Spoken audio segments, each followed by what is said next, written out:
नमस्ते। आज हम दिशा पोर्टल पे फर्स्ट टर्म असेसमेंट यानी कि प्रथम सत्र मूल्यांकन कैसे करना है उसके बारे में जानकारी लेंगे। प्रथम सत्र मूल्यांकन करने से पहले ये कुछ बातें ज़रूर याद रखें। पहली बात, यह किसी भी प्रकार की परीक्षा नहीं है और मूल्यांकन भरने में पूरी तरह से वस्तुनिष्ठ रहें।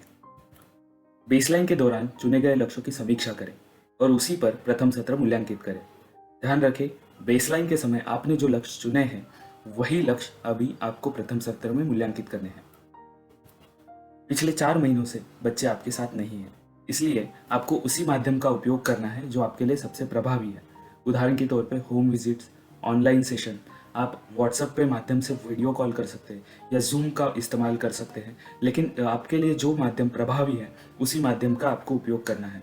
और ध्यान रखें कि प्रथम सत्र भरने से पहले माता पिता से बातचीत करना, उनसे संवाद करना बहुत ज़रूरी है।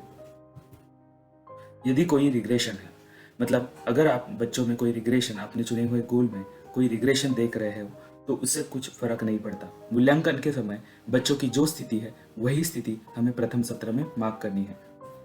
स्कोरिंग करते समय दो बातों का ध्यान रखें।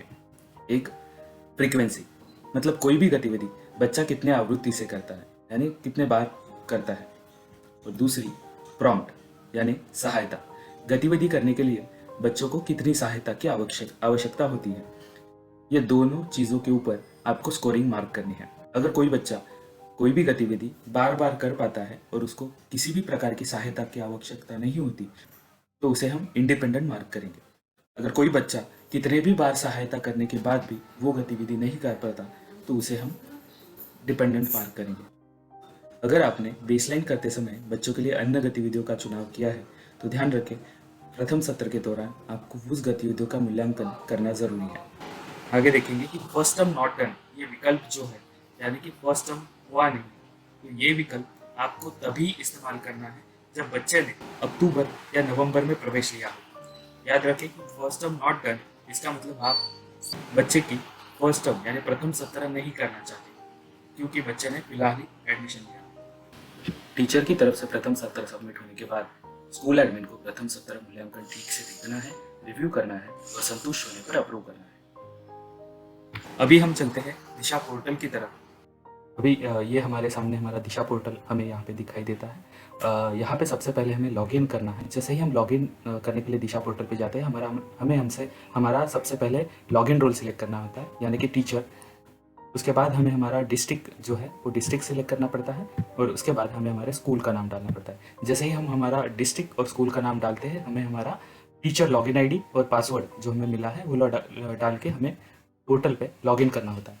अभी ये हमारे सामने दिशा पोर्टल का जो डैशबोर्ड है, टीचर डैशबोर्ड है, हमारे सामने ओपन हुआ है। आप यहाँ पे देख सकते हैं कि कल्पना खरे टीचर का नाम है। कल्पना खरे टीचर का डैशबोर्ड हम यहाँ पे अभी देख रहे हैं। ऊपर आप आपके स्कूल का नाम देख सकते हैं, शैक्षणिक वर्ष देख सकते हैं, आपके क्लास में कितने बच्चे हैं, मतलब स्टूडेंट टीचर के क्लास में कितने बच्चे हैं वो आप यहाँ पे देख सकते हैं। और जैसे कि आप जानते हैं, ऊपर जाके हम भाषा जो है वो भी बदल सकते हैं। यहाँ पे हमने अभी दिशा पोर्टल पे कुछ नए बदलाव किए हैं, उसके बारे में सबसे पहले जानकारी लेंगे। सबसे पहले शुरू करते हैं कि दिशा डैशबोर्ड से। अगर आप यहाँ पे ऊपर डैशबोर्ड में देखेंगे आपको कुछ बदलाव दिखाई देंगे।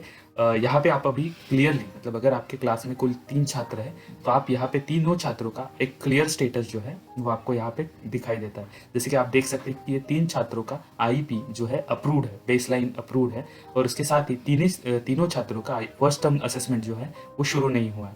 तो चलते हैं हम प्रथम सत्र के ऊपर। प्रथम सत्र पूरा करने के लिए आपको जिस बच्चे का प्रथम सत्र करना है, आप यहाँ पे देख सकते हैं कि पहला कार्यकाल जो एक आपको बटन दिखाई देता है उसके ऊपर आपको क्लिक करना है। जैसे ही आप पहला कार्यकाल यानी प्रथम सत्र फर्स्ट टर्म के ऊपर आप क्लिक करते हैं, आपके सामने उस बच्चे की जो उस आईपी से आपने जो लक्ष्य बच्चों के लिए चुने थे वो लक्ष्य आपके सामने खुल जाते हैं। अभी हमें वो लक्ष्य जो है, हमने जैसे शुरू में बात की, वो लक्ष्य हमें यहाँ पे चिन्हांकित करने हैं, और हमने जो शुरू में बातें की वो बातों को ध्यान में रखते हुए बच्चों का प्रथम सत्र जो है, बच्चों का फर्स्ट टर्म यहाँ पे कंप्लीट करना है। तो हम यहाँ पे फर्स्ट टर्म बच्चे का जो है वो कंप्लीट करेंगे। जैसे आप का यानी प्रथम सत्र का मूल्यांकन करने जाते हैं तब गोल्स के सामने, आपके चुने हुए गोल्स के सामने आपको एक प्लस चिन्ह दिखाई देता है। उसके ऊपर आप जैसे ही क्लिक करते हैं तो बेस लाइन यानी आधार लेखा में आपने जो बच्चों के लिए टास्क एनालिसिस किया था या जो गोल डिटेल्स यहाँ पे लिखे थे वो आपको दिखाई देते हैं। आपको प्रथम सत्र मूल्यांकन करते हुए उन टास्क एनालिसिस में कौन से टास्क जो है बच्चों ने कंप्लीट किए, कौन से टास्क बाकी है, इसका विवरण आप यहाँ पे लिख सकते हैं और इसे सबमिट करते हैं। इसे आप जैसे ही सबमिट करते हैं आपको ये प्लस का चिन्ह लाल दिखाई देता है, यानी कि इसके अंदर हमने गोल डिटेल्स भरे हुए हैं। उसके बेसिस पे आपको यहाँ पे लक्ष्य को चिन्हांकित करना है। अभी हमने प्रथम सत्र मूल्यांकन पूर्ण किया है और अभी हम इसे सबमिट करेंगे। लेकिन सबमिट करने से पहले एक नया बदलाव आपको बताना चाहता हूँ। यहाँ पे एक रीसेट का बटन आपको नई तौर से दिया गया है। अगर हमें लगता है कि हमने भरा हुआ फर्स्ट टर्म किसी कारणवश हमें फिर से करने की ज़रूरत है, तो आप इस रीसेट बटन पे क्लिक कर सकते हैं, जिसके कि पूरा जो फर्स्ट टर्म आपने किया हुआ है वो रीसेट हो जाएगा। लेकिन आपको ध्यान देना है कि एक बार अगर आप इस रीसेट बटन पे क्लिक करते हैं तो पूरी तरीके से आपके चुने हुए लक्ष्य निकल जाएंगे। अभी हमने अच्छी तरीके से प्रथम सत्र का मूल्यांकन किया है, तो अब हम इसे सबमिट पे क्लिक करेंगे। इससे क्या होगा कि प्रथम सत्र जो है स्कूल एडमिन के पास चला जाएगा अप्रूवल के लिए। जैसे ही आप सबमिट बटन पर क्लिक करते हो आपको एक रिमाइंडर मैसेज आता है, कृपया जांच लें आपने अन्य गतिविधियों का मूल्यांकन पूरा कर लिया है। अगर आपने बच्चे के लिए अन्य गतिविधियों का चुनाव किया है तो आपको अन्य गतिविधियों का मूल्यांकन भी पूरा करना है। उसका मूल्यांकन करने के लिए आप सबसे पहले हमें एक शैक्षणिक वर्ष चुनना है, उसके बाद विद्यार्थी चुनना है। इसे इधर आप देख सकते हैं कि यहाँ पे उस विद्यार्थी के लिए यानी गणेश के लिए हमने कौन सी गतिविधियाँ ली थी। उसमें से आधार लेखा में यानी बेस लाइन में उस गतिविधि का प्रोग्रेस क्या था और फर्स्ट टर्म में बच्चे का प्रोग्रेस यहाँ पे क्या है वो हमें मार्क करना है। जैसे ही हम यहाँ पे फर्स्ट टर्म का प्रोग्रेस मार्क करते हैं, हमें ये जो अन्य गतिविधियाँ हैं वो भी यहाँ पे सेव करनी है। इस तरीके से हमने देखा कि प्रथम सत्र का मूल्यांकन हमें पोर्टल पे कैसे करना है। जैसे ही हम प्रथम सत्र सबमिट करते हैं, पहला कार्यकाल सबमिट करते हैं, तो हमें डैशबोर्ड के ऊपर कुछ इस तरीके के चेंजेस दिखाई देते हैं। तो हमारे शुरू में हमारे 3 बच्चों का प्रथम सत्र शुरू नहीं हुआ था, लेकिन अगर आप यहाँ पे देख सकते हैं कि एक बच्चे का प्रथम सत्र हमने कंप्लीट करके स्कूल एडमिन को यहाँ पे सबमिट कर चुका है। जैसे ही ये प्रथम सत्र एडमिन की तरफ से अप्रूव हो जाएगा तो हमें वो जो नंबर है वो यहाँ पे प्रथम सत्र स्वीकृत में दिखाई देगा।